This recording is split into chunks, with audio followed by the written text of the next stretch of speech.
Boom. We're back in the KNOVA podcast where we do fitness, business, and leadership. I think we got a good podcast today. I think so. We're here with, well, of course, myself, Coach Matt, as always, Nina.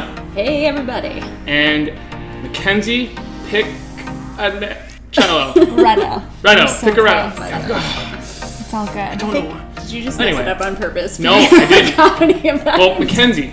I can remember that. That's a great name. We don't need the other half right now. That's true. You are not only a health coach, you do pop-up dinners.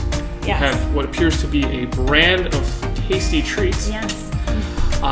So introduce yourself. Let's hear a little bit about your background, what you do, how you got into it. Okay. How far back do you want me to go? I guess as it relates to how you got into this field, or what, Sure. what started you an interest in it, and then go from there. Yeah. Maybe start with what you're doing now, and then we can go into how you got into it. Okay. So like you said, I'm a certified health coach. That is kind of the title that I got going back to school, which I can touch on a little bit. But essentially, my business is two prongs. There's Mackenzie's Table, which started as a blog about 5 years ago. I was moving back from New York City to Rochester, and that has sort of progressed into doing these pop-up dinners, which started at Living Roots, and they're currently at Jackrabbit Club, kind of next to Good Luck. Okay. And their event space. So pop-up dinner. Yeah. What does that mean? That could be a very loose term. Basically, it's 20 people at one table, kind of like a farm-to-table style. It's very intimate. It's 5 courses, health-focused, and the goal really is to focus on and highlight seasonal and local farmers. We have such amazing farmers surrounding us here, so that's kind of the goal of the dinner, and to really have delicious food that just happens to be good for you. I think a lot of times people confuse health food with being boring or bland or complicated or all of the above. So I really try to show people, and that's kind of how my blog started as well, just that healthy food can be interesting and delicious and unique and not boring.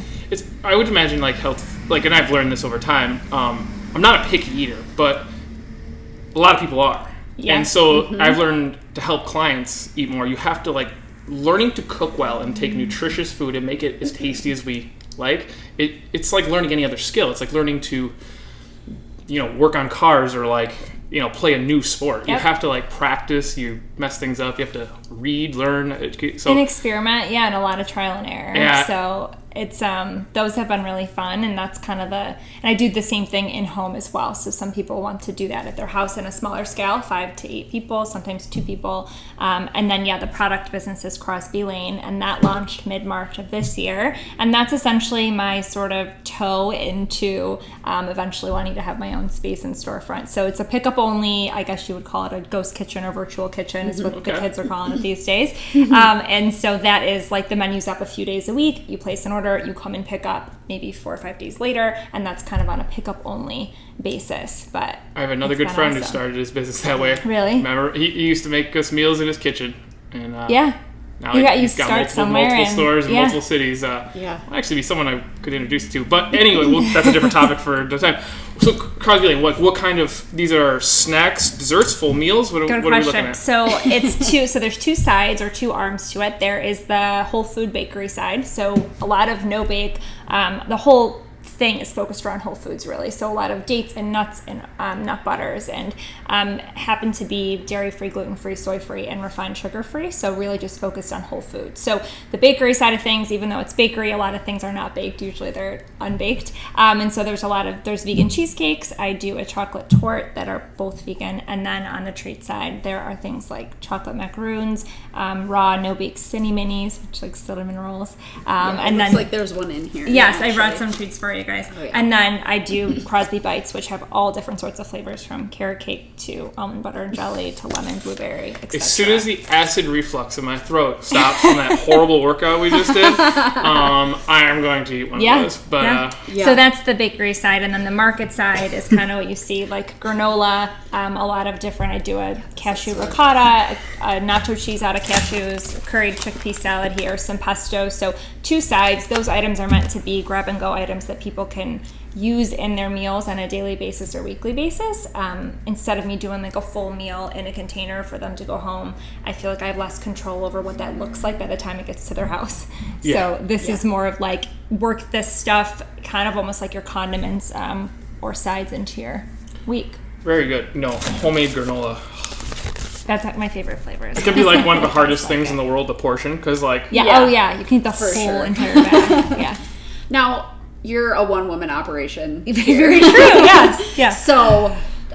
what's your process like? Because I just experienced one of your pop-up dinners last week, which was fantastic. Yeah. And some of your items that are on your Crosby Lane menu kind of showed up on the, what is it, the tasting board, I guess you would call it. I almost called it a charcuterie, but I guess it does without work. The charcuterie, but So talk to us about like what your process is for coming up with your menus or your items and what kind of ingredients you want to use and all of that.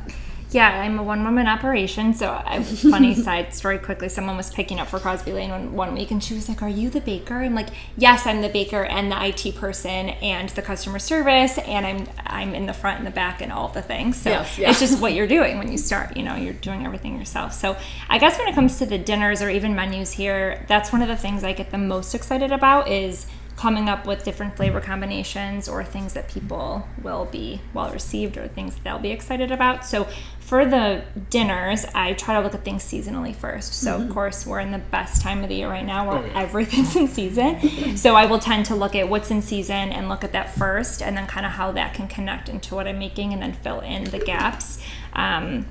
And I think I have a good system down now with this. Starts with the tasting platters. I can feature a lot of local things that way, a lot of crudité and different veggies, and then usually go into some kind of small bite, which will go into a salad. So there's a loose structure there. And then I think with Crosby Lane, that has been a complete, like, throw things at the wall and see what works well and see what resonates with them and see what their feedback is. And so that's kind of what I'm looking at this as a whole trial experience of just kind of like a low risk way for me to get my foot in the door and kind of test things out without a huge investment of a storefront right away. Yeah, I mean, you'll probably, as the way you're doing it, you'll find a lot of what people really want versus what sounds good on paper. Yep. So I want to go talk about a little more about the pop-up dinner. Okay, so let's say I'm having a birthday party. Want to throw a little pop-up dinner for friends or something like that. 5 courses. What is the 5 courses? I'm curious because usually I'm just thinking appetizer, entree, dessert. So it starts out, as Nina mentioned, with a tasting platter, and so those are usually like a few boards on the table because it's an intimate situation, and it's meant to be kind of where you're meeting new people, you're sharing things. That's kind of the vibe. If you aren't into that, you're probably not going to come because. But a very good social event. Yeah. Okay. Yeah. It's like a really cool like community table setup. Yeah. So you can sit next to who you came with, or you can kind of sit across from who you came with. Maybe sit next to someone else. I'll see a lot of like date nights and then a lot of like maybe 4 girlfriends or just 2 double dates. There's just a lot of different types of people that come, all ages. And so usually we start with a tasting platter. It'll feature 2 spreads on it, and then I'll have a ton of different like sourdough local breads and crackers and then tons of veggies. And then the course that always gives me the most trouble is the one after that because like you said, you think like, okay, that was a start. My mind immediately goes to a salad, a main, and a dessert. And so that next one, not that it gives me trouble, but it's been a fun challenge. So sometimes it'll be like a veggie, spring veggie fritter. And I think this last time, I don't even know what it was. Was it the bean it was a gratin. So it was a vegan zucchini and eggplant gratin. So something that is like not a salad, but a little bite that can kind of lead into that. And then usually some kind of salad, which can look a million different ways, some kind of main, and then a dessert. And the main usually features a seafood or a meat or some kind of protein, but there's a lot of vegans that come, and I'm happy to accommodate that. So Sweet. That's what it looks like. Yeah. This is very appealing. Yeah. I've not known anyone who's does this. I just, the other day, I drive by Good Luck and Jackrabbit like, every day. I didn't even know Jackrabbit was there until like 3 days ago. I don't know how long that's been there. Maybe a couple years now. That's been there a couple years? Yeah. I thought it opened in like January. Well, COVID was a year of it, though. That's true. And also, it is very unassuming unless they have their little sandwich board sign. But I mean, just given the fact that I literally drive by there 4 to 5 times a day sometimes. But anyway. Yeah, I do think unless you're looking for event space or having a wedding, like those kind of spaces go under the radar, at least for until you're in this situation. So you say, so your parties are up to 20 people. Is that what you said? I thought you said... So when I do them once a month at Jackrabbit, and the table seats 20. So I hope to... They usually sell out. I hope to have 20 people there. And then some people, if you do it at home... 20 people, usually people don't have the space or the... But like if I was going on date night or something, I could buy 2 tickets. And then, and so that's how it ends up. sometimes if I end up with one weird ticket, I'll add one more just so like 2 people could come if they want. But yeah, it's random. Sometimes it's 6 people and 5 people and like 2, 2, 2, 2. Like it's random groups of who comes. So. Okay, cool. It's a really cool setup, and if you like watching, like there's an open kitchen. Prepare, they have the open kitchen there. Are you preparing? Are you chefing it up? Me. Just you cooking away? That's what I mean. One woman show over here, so you can watch her like plate all of our next courses. Like I had a good seat for that because I was like facing the kitchen. Well, there's 2. They give me a bartender and a server, which are both wonderful. But the bartender's in his own thing, and the server she helps me in the dishes in the back, and she'll help me plate things. But yeah, it's just me. So back to your question about the menu, I always have to also think through how is this going to work plating. Because you can have a great idea, but if it's not executed right, or if it's just me and it takes way too long. So that is a big portion of it now. It's not just what I want to cook, but what is going to work as well for the dinner. Okay, I got a backlog of questions in my brain. Sure. Okay. I don't want to go too far down. I want to go on to the entree. So what does an entree typically look like? Oh gosh, it can be so different. So is it typically like a meat though, or I tend to do a meat or seafood, and then if someone writes in, I always ask for dietary restrictions. And because I do cook a lot of things, gluten-free, dairy-free, vegan, and I'm none of those myself, but just I tend to have a niche in that department. A lot of people do come that happen to have dietary restrictions, so I'm happy to accommodate that. But for I'm already forgetting. Oh, it was a crispy chicken. Oh, so good too. With like a pesto aioli and then a summer slaw with like corn and cabbage and radish and cucumbers.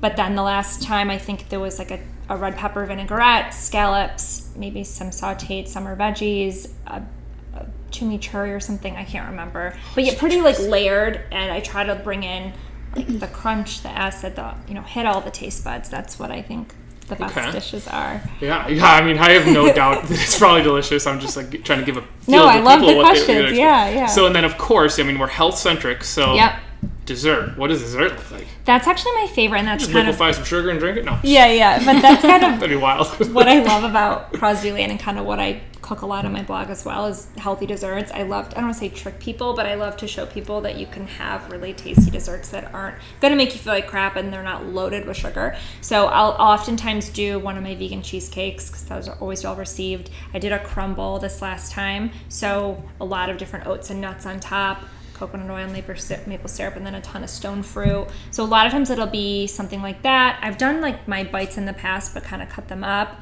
But I usually like to do some kind of torte or some kind of cake, all no-bake kind of stuff. So yeah, something that will taste decadent, but features something seasonal. So it's pretty tasty, but refined sugar-free, which that is very... There's been lots of times where I've like had like steak and vegetables or something like healthy and vegetables, and I'm like, cheesecake. And so I'm like, a big bowl of ice cream. Or something like that, where I'm like, and because I try to be healthy, but sometimes when they sell you on the desserts at the restaurant, you're like... That's the balance too. I'm not like... True. I'm not neurotic, and I think being dogmatic about that or super neurotic is... Being stressful about it is worse for your body than just eating I definitely ice cream. am, yeah, you said the word dogmatic. I'm definitely, it's more like, I don't like people that are like, hey... Like, this is the way. We went to the same nutrition school. Who was the main professor at the IIN? The founder? Yeah. Oh, what is it? What he used to say. He used to go... I can't remember. He used to say, you ever meet somebody who's anti-burger and you just look at him and think, you should have a burger. Yeah.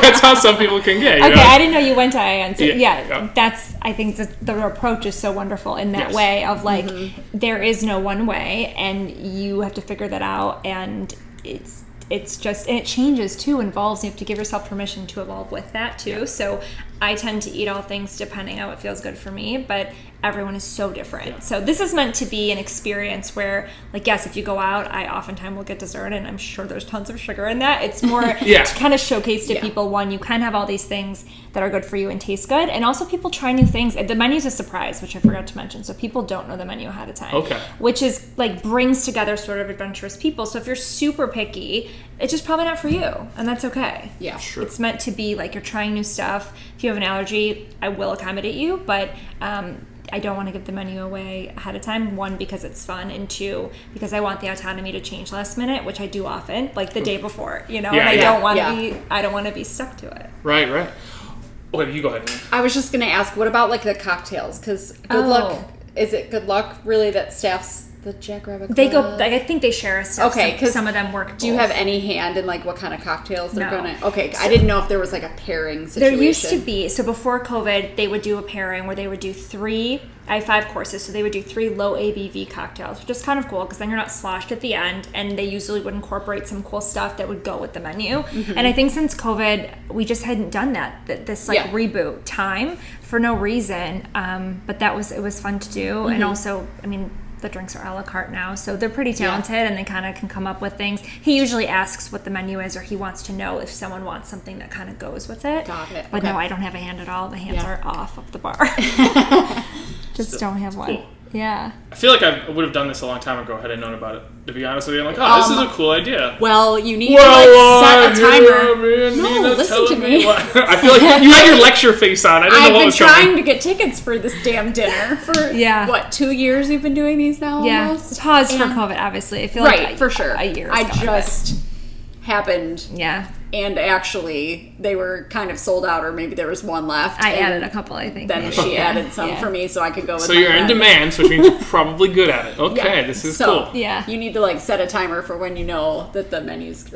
The tickets are going to go live. I mean, that's how really it started in the sense where I was like, okay, I'm just going to try this out. I think I went to FLX in Geneva. Have you been to FLX? I haven't, but it's like for similar concept, farm to table, not necessarily health focused, but super local and seasonal focused. It's incredible. They have a 14-seater table, but same thing. You can buy 2 tickets, 4 tickets. I went there for my 30th birthday, and I had the best time. But I remember thinking I could do this just a little more health focused, or have people leaving feeling a little lighter and maybe not as like bogged down or super full. So that's kind of where it came from. And I just thought, okay, I'm going to do one. And then I guess if it sells out, I'll do another. And I'm like, I'll keep doing it till they stop selling. And we're still here. So that's a good sign, I guess. Then you just pivot and you'll people have because fun. your 2 next dinners are almost sold out already. And September you just put the tickets up 2 days ago. And it's once a month? It's once a month right now, and that has to do a lot with what Jackrabbit, they do weddings. They've been so wonderful to let me have like the during the week, Tuesday, Thursday, different days. But that's another advantage eventually, hopefully, when I have a space myself. So are you potentially looking for additional space to do this at another place, or is it just too much on your plate to do it more than once a month? Yeah, and that's a good question. I used to do them. I did 2 a month a couple times, and then I think we went back to 1 a month. It just works right now. I think until I have my own space and have kind of my own schedule. We have it down there. I can walk there from my apartment, so that's easy as well. And it just works. So. We know people, members of our community and our business owners of all kinds and different people, this and that. So it's good to, hey, if maybe you're looking for a space, we might know. So I'm like, that's why I'm asking. Oh, like, yeah. I might be able to, somebody might be like, hey, we could host them at our whatever restaurant. If there's a kitchen, the thing I love about Jackrabbit is they're a little bit hybrid in the sense that they have this beautiful kitchen, but they also are an event space. A lot of event spaces don't have a kitchen, right? The caterer comes in and they do it totally themselves. Or you're a restaurant, which I don't want to be all up in that restaurant's nightly service. That wouldn't make sense. Yeah. So it's just worked out with their setup in that it's easy, and then functionally it really works. And I do some in-home dinners as well during the month. So right now it's once, and we'll see if it ever switches. Cool. Yeah. I'm also trying to figure out ways I can get tickets easier. You know what I'm saying? Like, okay, well, you can just let me know and I can give you. I know. Well, and I will take you up on that. I can set them aside. For sure. Okay, so I want to ask you more about like your nutrition education background, being a health coach. But before that, I'm actually also curious. How did you like cooking? Is not like super easy, and then you're probably doing it at a pretty high level to cater to so many people in a very tasty way. So how did you get into that? Or what's your nutrition or cooking background? I don't know if you have one. So I'm self-trained, self-taught. I try to trace it back to kind of one thing, and it really wasn't. I didn't go to cooking school. Both my parents cooked growing up. I was very experimental. I do remember that. I remember like making muffins out of like random spices that ended up tasting so bad, but I had that in me of wanting to kind of do that myself being younger. My first boyfriend was a chef, and we moved to New York City together. And I want to say that was maybe when things started to shift, where I had more of an interest in food. I'd always cook in college, like make chicken in a salad, make egg. Like I always made my own food, but I wouldn't say I was really into it. And then in New York, I kind of had a little blog that I did 3 posts and then it died. And I was dipping my toe, but not actually doing it. Mm-hmm. And then when I moved back from New York, that's when I was like, I'm going to start a blog now. But in terms of actually cooking, it's just been loads of trial and error. I will say the one part that feels just who I am, is the intuitiveness, where I tend to just really have a good knack for flavors and being intuitive in the kitchen and kind of getting into this meditative state and just doing it. Doesn't mean that I don't flop and have things that taste terrible. Yeah. But it's been a lot of trial and error, and always inspired by, whether it's magazines or other blogs or restaurants. Are there any particular blogs or books or something that you learned some of the cooking techniques you use from? Maybe other people? I found that, like, a lot of people, they want to eat healthy, right? Yeah. But they're not good at cooking, like we were saying. And so they get healthy, and about as long as their motivation lasts is about as how... Yep. Or because they just get palate fatigue and different things from... Yeah. So it's like, I need to help clients be better at learning how to cook, I found in the recent past, so that they enjoy eating healthy. Yeah. So I'm asking kind of... Famous are there question. any... Even... Because I'm not a picky eater. I grill everything. A little salt, maybe a little salt. I don't really eat salt. Pepper and probably hot sauce. And I can eat anything. Yeah. You know, put a little cheese variation, a little cheddar, maybe blue. Yeah. I don't care what it is. I can probably eat it. You know, so it's hard for me sometimes when coaching the picky eaters. Yeah. I imagine, and you're probably catering to plenty of picky eaters. So that's where I'm curious. Where did you learn some of that? Maybe. I mean, I tend to think a lot of people that, at least for the dinners, are more adventurous, or they'll come and they'll try anything. I think the question of, like, how to get people to eat healthier, it's a tough question. There's a lot of different layers to it. I think first the person has to want, it's a choice, right? To make the choice. Oh, yeah. But I think just removing the stigma of it being boring or bland, or hold the salt, hold the spice. Like, I get really bored of foods. I'm not someone who eats the same thing every day. I need to have flavor, and I need it to be interesting. And so I think that also needs to just first go out the window, that, like, people are so scared of salt, they're so scared of spices or using different things. So that is, firstly, I think most people under-season their food, which makes it taste way different. And secondly, I would say maybe think about some of your favorite foods, whether it's you love going out for Thai, or you love sushi, or you love a good burger. And I think if you can master like one or two things, the confidence goes up as well, and then you're excited to do it again. Say you learn how to make a really good salmon, you have a friend over, they love it. We feel good when we serve other people food, or when you get good feedback. And I do think when the confidence builds, like, there's a little bit of, oh, I want to do this again, or I want to try something else. But it's just practice, just like getting in the kitchen. I was gonna say that, like, intuition while you're cooking, or being able to, like, look at what you have and kind of throw things together and have it taste somewhat great. Like, that takes so much practice. I feel like I've been doing that in my kitchen for 10 years. But that's how you might know that, like, this spice goes with this spice that would pair well with this. And it's like, sure, you can be taught that, but you also can just mess up and try things. And we live in an age now where online there's so much incredible inspiration and people offering free value everywhere. So I think it's super easy to just learn in some way. And then, practice. I think people are so scared of, what if it doesn't taste good, or what if I use the wrong item? And so they just don't do it at all. And, like, you're never going to mess it up that bad to where it's inedible, I hope.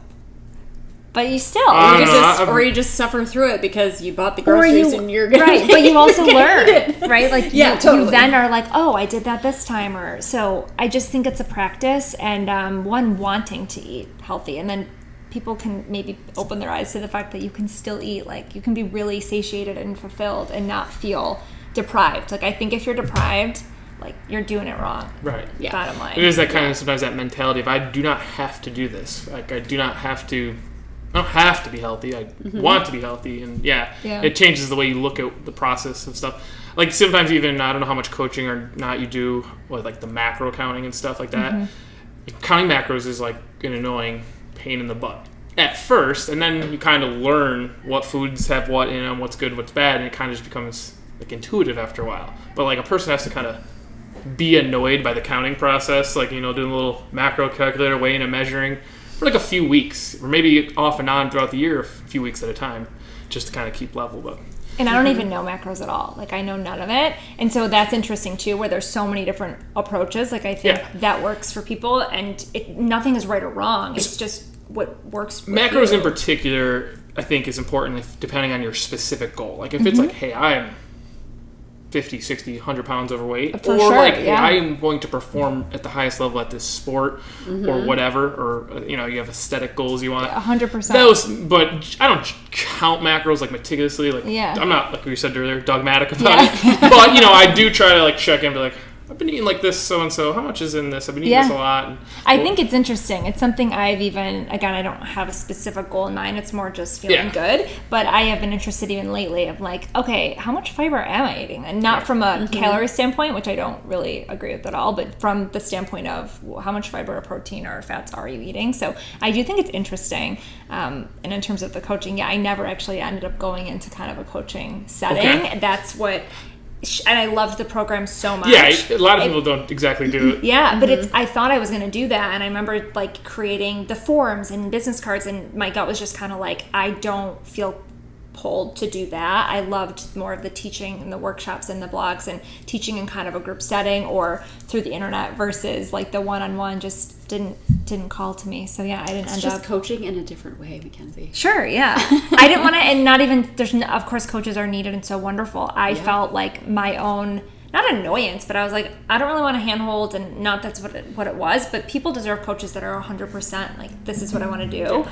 And I just like different mediums to do that. Well, yeah, and I mean, but your business can't really exist without an understanding of what health is and what, certain principles of health that are kind of universal. Like, I always tell people, like, whether you do paleo or macros or, I don't know, vegan stuff or whatever, there's a certain set of common themes throughout all those, like, eliminate refined processed sugar we talk about, like, the super don't basics. Deep fry all the food you eat, to a degree, whether you're intentional or unintentional, calorie, like you're consuming a number of calories relevant to your like activity, right? You're not just like, one day nothing and all day, the next day everything, it's those kind of things. There's like, even if it just happens naturally, I'm vegan, I eat this much stuff every day, I have no idea how many calories it is, turns out it's just enough.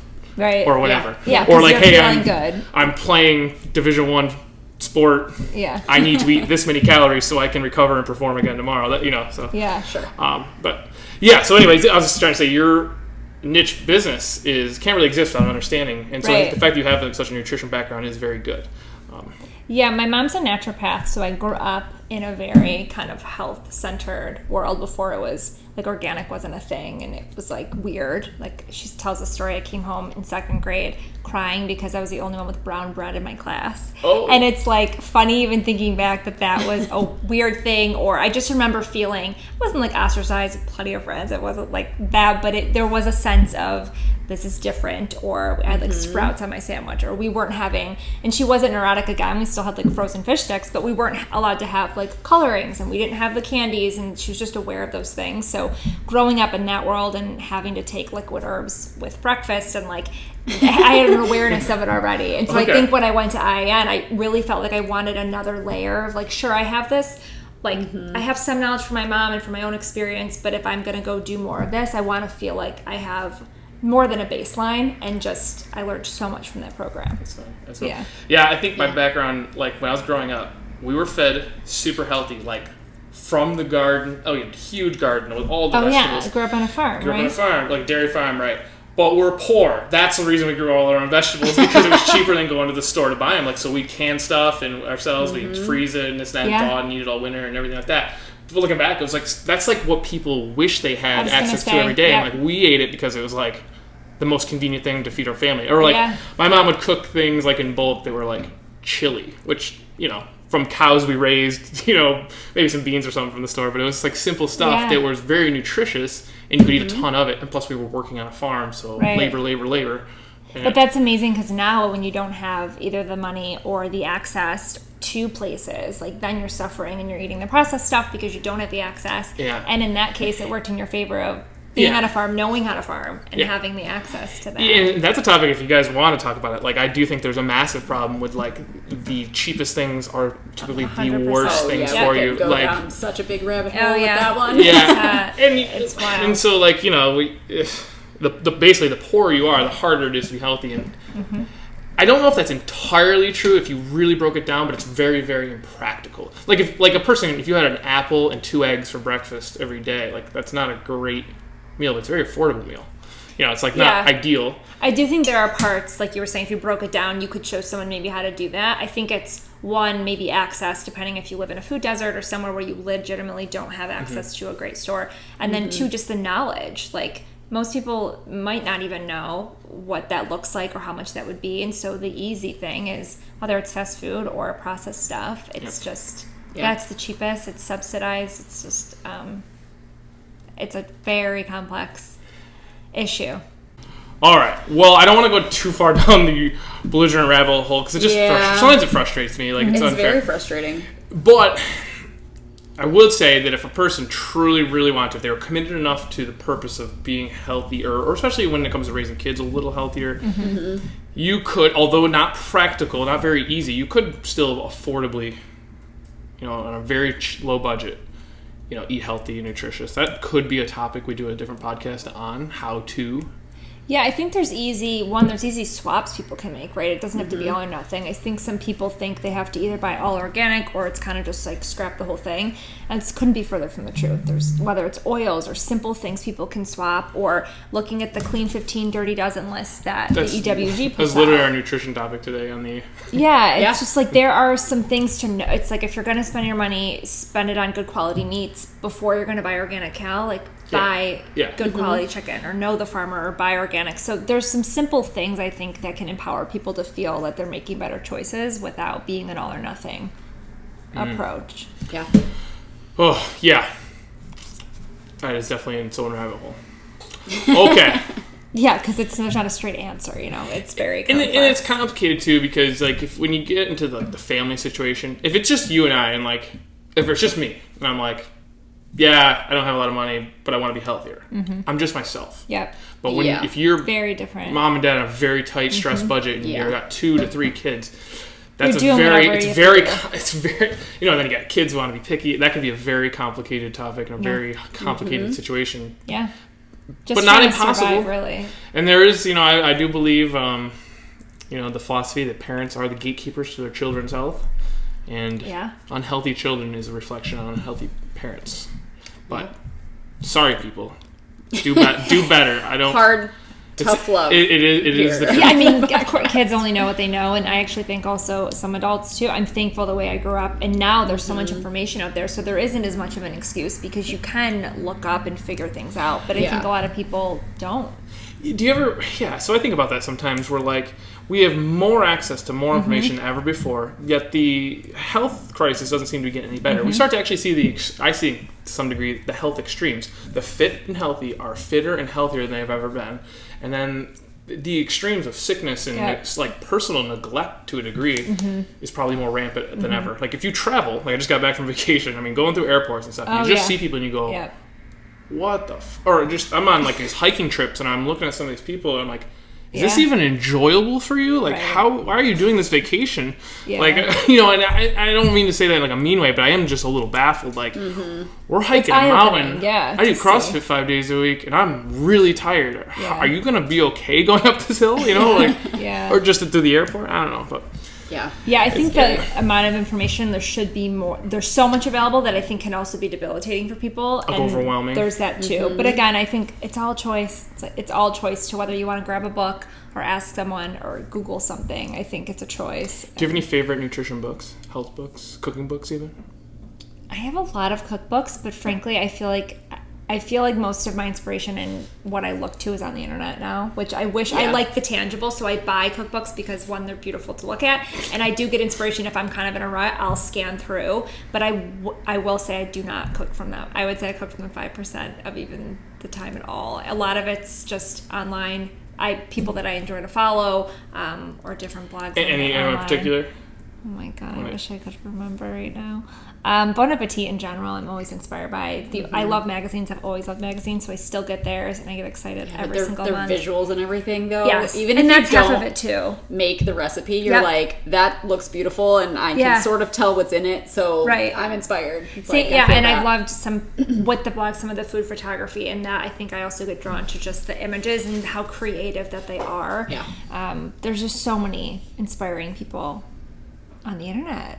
You could be one of them. Access to all of these people. She is one of them. Yeah, that's what I mean. You're on your way. I mean, I'm like a microscopic world. Aren't we all? Tiny corner. But it's just crazy. It's like, I think sometimes we forget, 20 years ago, it's like we have access to anyone, anywhere on the internet. It's crazy. Don't downplay yourself. Every sandcastle is built of millions of grains. Yes, I have a corner. I do have a corner of the internet. I will be one of those grains. Yeah. They fit the castle of health. Yeah. And you have a unique voice, so I take it back. I have a unique voice? We all have a unique voice. Oh! I mean, you do. Like, you do. I didn't mean your actual voice. I mean, like, we all have a unique perspective and voice to share. So, yes. But do some things. All right, so I am ready to sample some food. Oh, sure. What do you want first? The curried chickpea salad? No, I want to eat that tomorrow. Okay. You can take that for whenever. You definitely need to try one of these because I ate an entire order of them in 3 days. These are just little sample bites, but these are Brownie Crunch Fudge Bars. These are coconut macaroons, and these are the raw Cinny Minis. Okay. Coconut fudge bar. Looks delicious. Chocolate fudge bar, yeah. Chocolate fudge bar. What's in it? So it's a layer of brownie, which is walnuts, dates, and cacao powder. And then the top is dairy-free chocolate chips, quinoa crisps, almonds, and a salted caramel. And cashew butter. Fucking ridiculous. So what I describe it is like your face right now. A brownie and then a crunch bar on top. So there's no refined sugar in this whole thing. No. You would never know, right? I would assume this is not healthy in any way. I would be like, this is so good. Fudge. Yeah, this is delicious. And the crunchy texture. I'm like, so the crunch is almonds and then puffed quinoa. So that's like a crunch bar with the crisps. So that's and the caramel sauce over top. Yeah, and that's just coconut milk and coconut sugar and some salt. Coconut sugar is wonderful. Does so many different things. And then obviously you don't need to try all of these, but I'll just tell you what's what. Okay. I'll tell you what I need to try. Okay. Okay. I'll tell right now, I think I need to try the next one. Okay, so I'll tell you the flavors. Lemon blueberry. This is a double chocolate cookie. Both of these. This is birthday cake, carrot cake, almond butter and jelly, cookie dough, and this. I think this was last week. Chocolate espresso. I was doing so good with my macros today. Yeah, your macros are out the window. I saved one meal for today. I want to try one of these. All right, so this is the lemon blueberry. That's lemon blueberry. I'll do a birthday cake. Yeah, that's birthday cake. Oh my god, it's even got the funfetti in there, you guys. Yeah. Yeah, so the sprinkles have a teeny bit of cane sugar, but they're dyed with turmeric, spirulina, and beets. So, teeny bit of a trade-off there, but that's insane. Yeah, it's like you do a really good job of putting things in it that make it like texture. And not like a paste ball. Yeah. I love that. Because I always like the reason I love granola is I love that crunchy. The crunch. I'm the same way, yeah. Or like almonds inside of anything. Yeah. Yeah, I agree. I think great. the crunch is needed in some way. I almost forgot that I wasn't at home. I almost ate the crumbs. You're the only person that ever sits in that chair. I wouldn't have even flinched. So you're the only person that sits in that chair, so I'll know that's your crumbs all over the table. Yeah, I feel like I almost feel like it's the polite thing to do, at least the way I think in my head. I'm like, oh, I'll pick this up. And I'm like... I mean, I would have, and I would not have thought twice, so... Well, guys, thanks for the reviews. Oh my gosh. Yeah, I want more, I mean... Okay. This is coconut... If I thought, like, the one thing... Wegmans always does a good job, like, their food always looks presentable, their treats and desserts and stuff. Not healthy, by the way. But, they always look good. But they're always disappointing when you actually eat them. I'm like, crap, it wasn't as good as I thought. Yeah. I do not feel this way about yours. Thank you. Those are coconut tahini macarons. So like very many small hint of tahini. Trials does it take to get like a new flavor?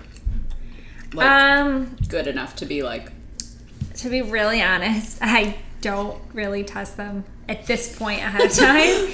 Basically, I have a lot of base recipes down. A lot of them are from the blog. And back in the day, I think I would try someone else's recipe and I would remove 3 things and add a few and like just tweak something else so I would get a baseline. So now, like the birthday cake, then I made chocolate birthday cake. And I know I don't need to test that.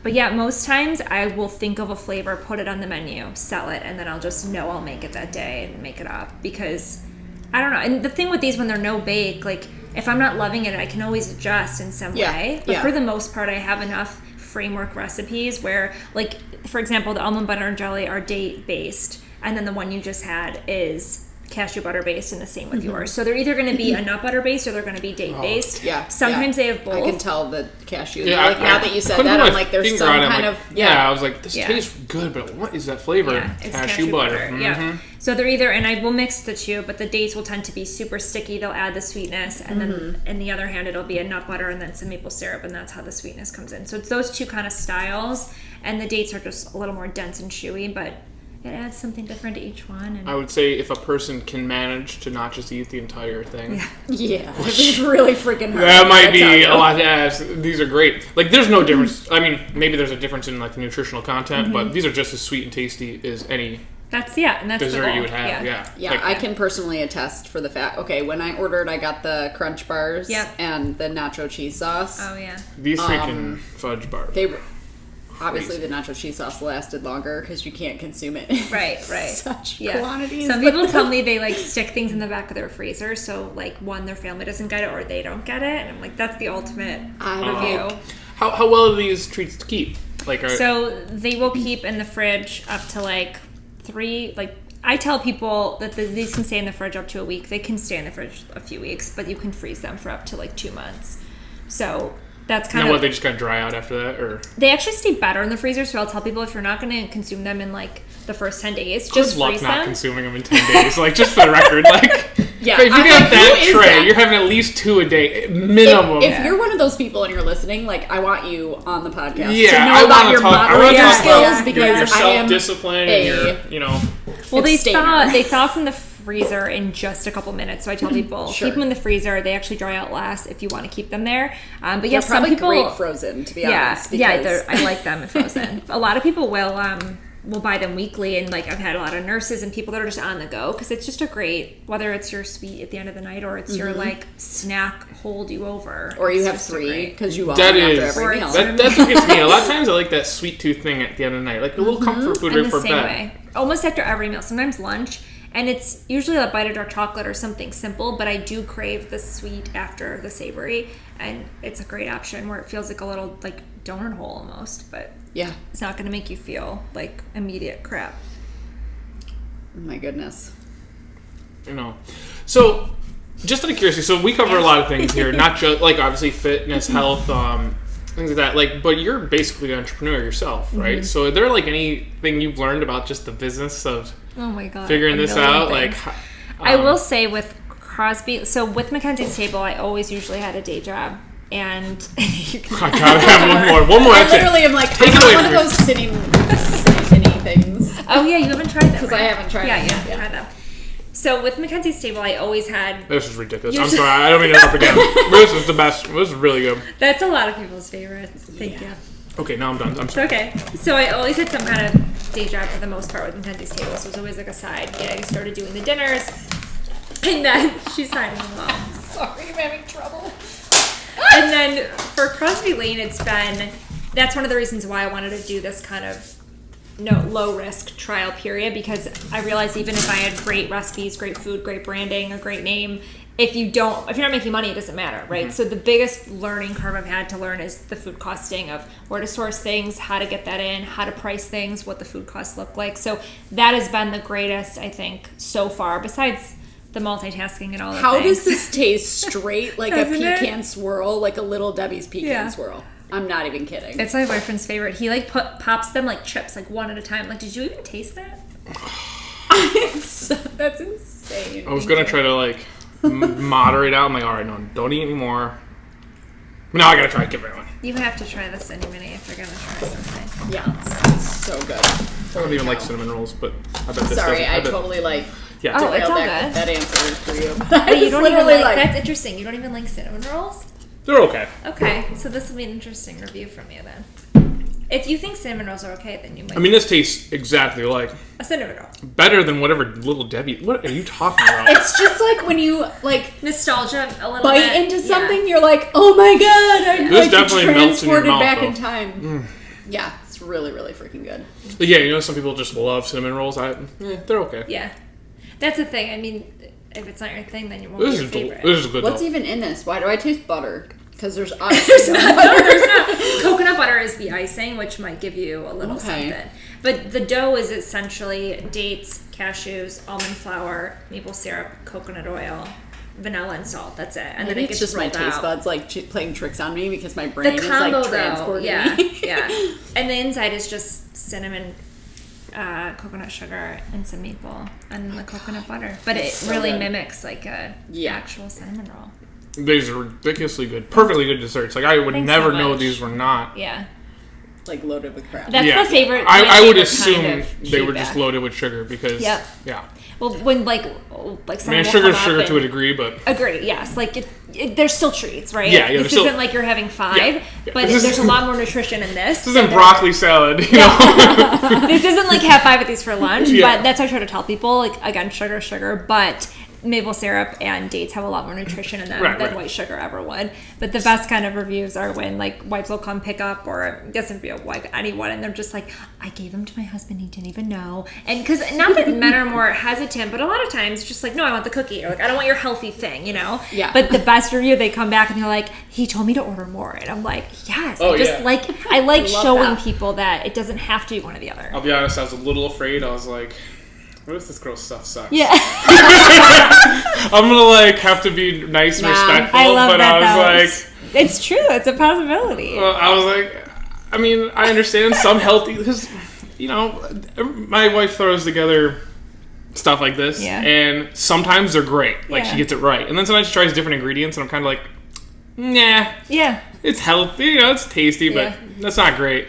You know, and I just tell her, it's not like she gets offended, but it's probably a lot of the trial and error. Yeah. Well, I've always said it. I don't want my stuff to ever be like, oh, it's good for being healthy. I just want it to be like, this is good, period. Because if you're saying, oh, it's good for being healthy, like you'd rather have the other thing. And don't get me wrong, I love a regular post dessert too. But I think having something that can hit the taste buds, taste delicious, and also nourish you in some way. Yeah. It's like a win-win.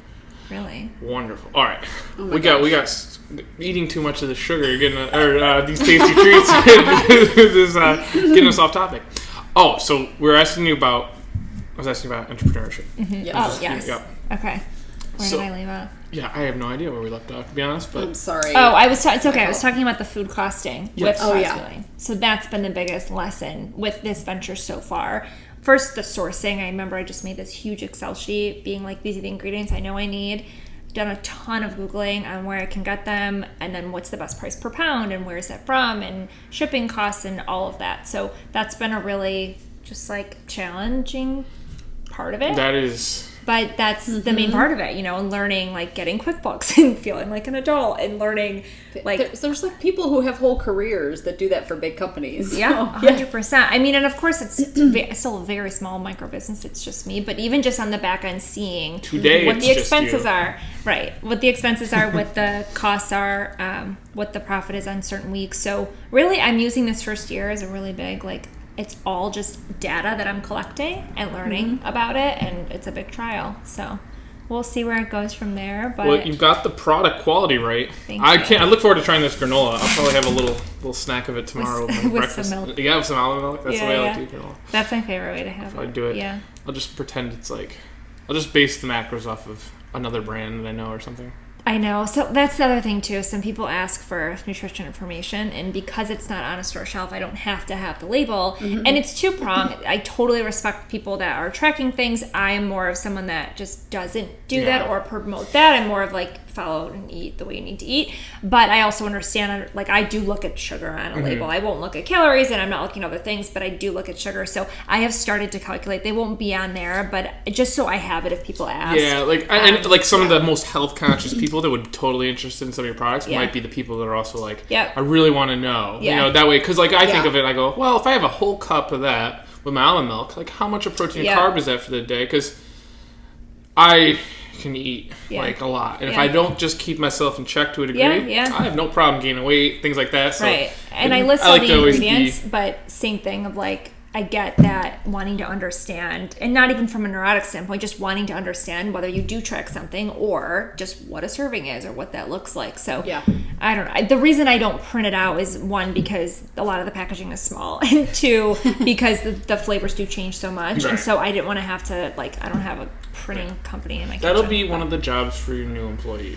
Yeah, like when I eventually have some help. Yeah. When my mom isn't helping me with pickup, she does a great job. It'll be a great story someday. No, I think your products are delicious. So if I started my businesses with the financial responsibility that sounds like you have, the organized, you'll be fine. But that's all I'm saying. I'm learning, yeah. It's not always been this way for sure, I feel like. Did you have any background, like in business or anything, schooling before?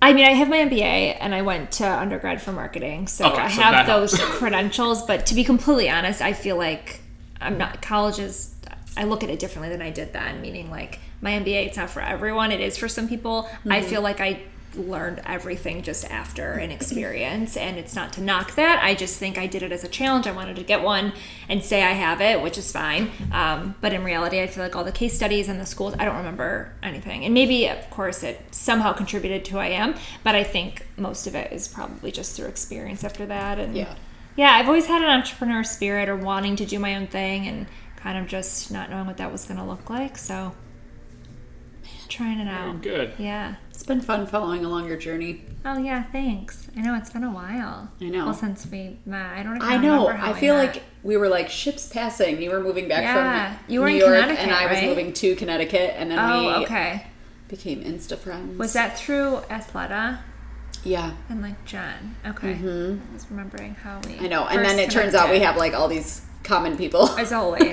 That's how any it's like city Rochester is. I feel like when you get to be in your 30s in any town, most likely, unless it's a massive city, you just always can find 10 connections to someone else. Yeah. Just the way it is. Okay, cool. Crazy. If, like, on that topic, like connections, like, obviously you got in some of the business you're doing, like doing pop-up dinners and stuff. Is there anything, particular, like making connections, making business relationships that you found useful or beneficial, like that you've learned along the way? That's a good question. I guess I feel like just always be open to what that could be. I think I try to always look at every customer as you don't know what relationships they have. They're going to end up being a loyal customer potentially, what that looks like a year down the line. I have a lot of followers that reach out, and whether it's doing a talk for a company to the employees or whether it's ordering one of my desserts for one of their like fundraisers. There's just all these different ways things can connect. So I think a lot of it's just being open and trying to put out your best work and never knowing kind of where that's going to go. So I wouldn't say anything particular. I think just it helps I have a group of friends that are pretty involved in the community, and that helps too, to have different connections there. But yeah, I just think you don't ever know who's going to help you out or who a year later is going to call you up for something or invest in something, and you never know. Just being open. Yeah. Do you have any big plans going forward with your business? Like, I know I've hinted like, you gotta get. I think this is delicious. I'm like, you gotta get this thing going. This is great. Mm-hmm. Do you have any plans for that, or big goals, even if they're small in the grand scheme? I'm just curious. I think my big picture, and not knowing when that will be, is to have a storefront kind of counter service where people can come in, get this stuff, but also get like a plate of something and sit down and have lunch or have dinner or even breakfast maybe. And then I'd love to be able to host events there. So I'd be able to do my dinners in-house, be able to have workshops, talks, day panel with people, whatever I want to do, but just have a space where all of my things can sort of live under one umbrella instead of having to sort of outsource those things right now. So yeah, that's the bigger picture. I'm not sure when, TBD, but kind of just chugging along. And I mean, this has only been like 4 months, and I'm like, I think sometimes it's easy to be like, okay, what's the next thing? And I need to be thinking of that, but I'm also like, okay, it's only been 4 months. We're going to see what this is like in a year. And at least then I'll have a year of history and a year of I think that's data. A common entrepreneurial thing where you're like, what's next? And it's always okay to like sit where you are a little bit and kind of like... And I can see both. There's times where I get, not want to say complacent, but there's times where I'm just like trying to be present, focusing on the week. Yep. And then I'm kind of like, okay, well, wait, I do need to also be saying, where do I want to be in 6 months? So there's two sides of it of trying to stay kind of present as well.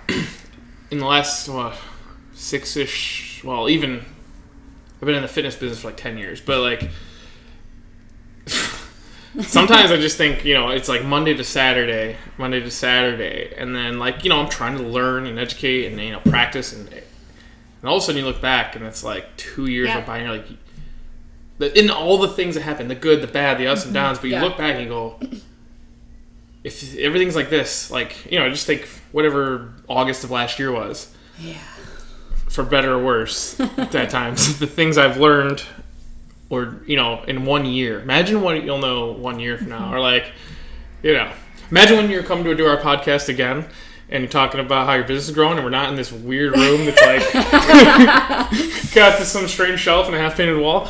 Camera can't see it. It's a perfect room.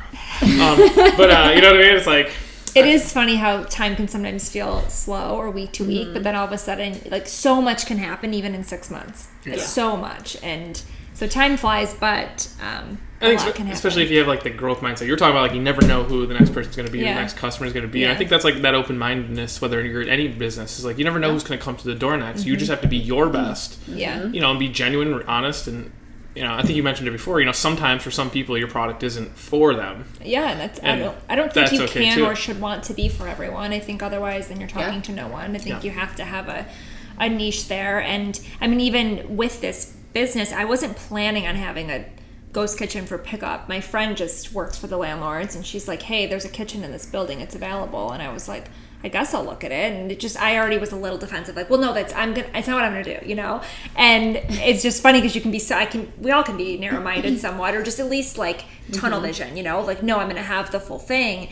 And then I kind of walked in and I rented just myself, and I was like, okay, it's a year, what do I have to lose? I already have built this audience, small but loyal, and I think that has helped. So all the years blogging I put into that helped. I do think people launch sometimes with a great product, but if no one's there to buy it or listening, it's a harder time. So I'm thankful that I put in the time and effort, at least to build up a little bit of an audience so that I had some eyeballs on me when I did it, because otherwise I don't think it's as easy as just saying, oh, I have a great product, come and buy it now.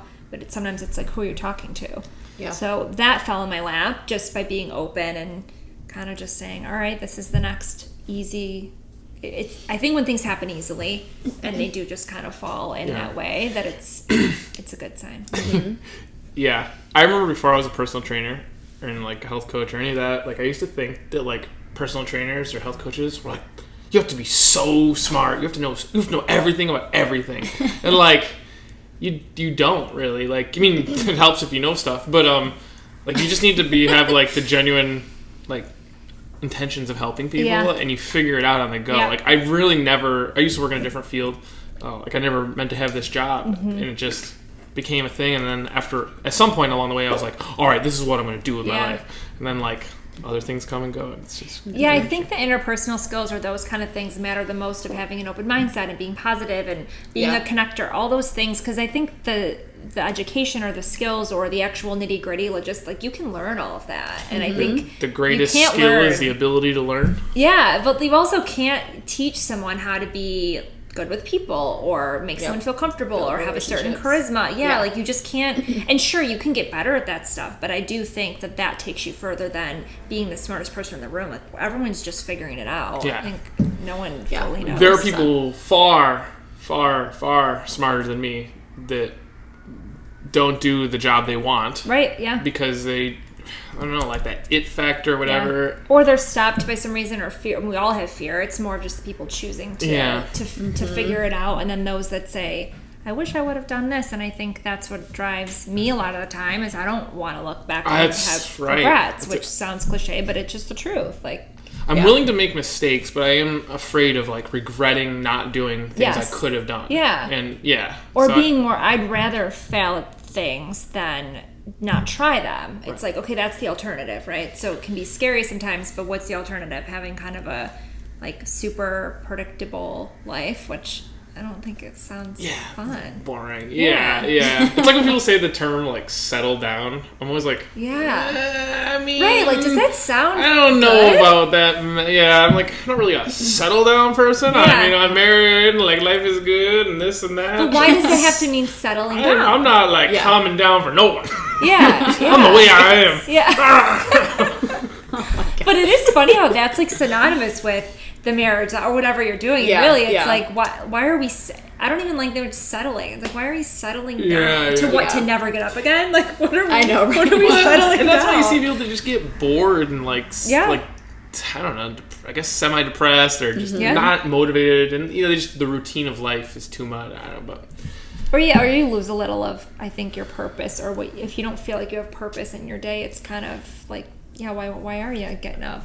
I think too, like, when people have like the midlife crisis thing, it's like they spend all their time like working, getting better and better at life and things and establishing themselves, and then all of a sudden they've kind of reached where they're always hoping to get, and then they're there for a while and they're like, shit, this is it, and it's like I gotta do something to shake it up. Yeah. Hopefully it's like, buy a fast car, not like do something self-destructive, or but some people just change jobs just because they need a new thing. They quit a job at a company and go start a food truck or some other job that's like not an easy business. Maybe they start a delicious dessert company. I don't know, but but that can feel a little more but stimulating. They're alive again. The challenge of it, right. And I think a lot of people, like when we have in CrossFit, like CrossFit's very hard to some degree, and like anyone can do it, but like it's very challenging no matter who you are. I feel like I would full on die. No, and that's the thing. Some people say that, like, you can be very overweight and very, you can have immobile problems, blah, blah, blah, all these things. You can do the thing of CrossFit. No matter who you are, whether you're me or Nina or someone brand new, you can do it. But it's always challenging, whether it's me or them. And it's like, sometimes I think people come in because of the challenge. Like, they want the hard thing. That's the hardest thing, the most chaotic thing they're going to do all day, and that's why they love it. And they're not always people that are in amazing shape that are the best at it. Yeah, they just want to feel alive. It's the challenge of it. Yeah. And a lot of times it's just come in, show up, listen to coach, and the challenge presents itself, and it just takes over. Sometimes that's how I like it. I just get to class and I'm just like, I know this is going to suck, but oh well. Yeah. Like, and then you're here for it. It's 20 minutes, 15 minutes, 30 minutes, whatever the workout is. And it's also nice in a workout in general, I think, to be told what to do when you have someone walking you through it. Like, it's a huge reason people go to workout and like don't want to work out at home, is to have the guidance they can check out, and they're just going to be told what to do. Yeah, Matt tells us all what to do. Yeah. Yes. Well, you got to keep you little bunnies in a corral. Y'all just hopping around. Keep everyone in line. We always say, CrossFit coaches always have the saying, herding cats. Like, when you have a good group of 8 to 12 people and they're talking and hang up chatting, and, this person wants to change their shoes, or this person needs to go to the bathroom, and you're trying to give a lesson. Yeah. You're just like, come on, kiddies, get in the corral. It's like a classroom, basically. Yeah. Except I coach a lot of high school football players over at Fairport now, and like the kids, when I get frustrated with them, I just raise my voice and yell at them, and then they're like, snap to attention, and they're like, oh, sorry, coach. I swear if I yell at any of the adults here, they will freak the fuck out. So I'm like, we're just like, whatever. I'll just say, all right, everyone do this. It's not going to snap. And then like 3 people will do it, and then everyone else is standing around like, or not. These are just basic instructions to help you. Use your authority when it... Well, the adults are different, but it's funny with the kids where I just go, now! And I like, let's go. We got 2 minutes. And like, they're just like... Yeah. Like, this is awesome. The fear is still there. But it's because, the kids are a little more like, coach is in charge, we want to play football. Of course, the end. But anyway. Yeah. This has been a good conversation. Yes, yeah, thank you guys for having me. It's just super fun. Where can people find you? That's what I was going to say. Mackenzie's _table on Instagram. MackenziesTable.com is my website, which will also feature Crosby Lane. And then Crosby Lane is crosby.lane on Instagram. Yeah. Great. I'll have everything linked below. And everything's cross-pollinated. You'll find me somehow. And so your website, that was... So Mackenzie's Table will have info for both. Yep. MackenziesTable.com, and that's where I can order stuff or... Yeah, so on there, the Crosby Lane website is like crosbylane.minimart. I use this software online for my ordering website, so it'll take you to a different website. But on Mackenzie's Table, you can go under Crosby Lane and find it that way, or on Instagram, the links are right there. Okay, yeah. Cool. Yeah. Cool, so people, I like to eat and I'm good at it. Trust me, this tastes great. These delicious desserts. Yeah, thanks for your live reviews. I'm glad my food didn't suck. I'm glad it didn't suck either. Confident. I didn't want to have to be fake nice to you. Yeah, that's true. You knew. I didn't want to have to be fake nice to you, but I was willing to. Yeah. I normally would be just like, thank you. But trying things in front of people and then it's not great, I mean, I have a hard time sugarcoating, and that would be really tough. I was I was trying not to be dramatic. I was like, this is delicious. Those fudge things. They're good. Yeah. They're rich. They're rich. Yeah. So that's a half of a normal. Like normally it's 2 of those is like 1. So they're good. You get 6 of them, which makes me feel even worse about how fast. You only need 1, but you only need. And those are half of one. I think I ate 2. You ate 1 full. You ate 1 full one if you had 2. Okay. Because she cut them in half. Those are plenty good. Okay. Oh, yeah. Delicious. All right. Well, thanks, you guys. Great. Thank you for joining us. Yes, thank you for your insight, too, in the business stuff. You know, I know it's kind of like an unexpected question when you come.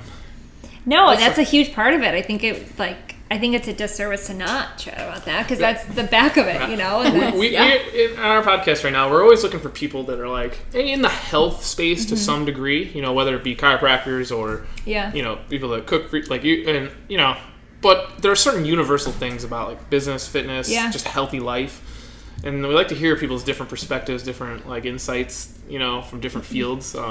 We had one girl on, actually, she doesn't work in the health field. She just happened to be a personal training client of mine, but she has been very into the business side of everything, and she had a lot of good insight. So it's like those kind of people.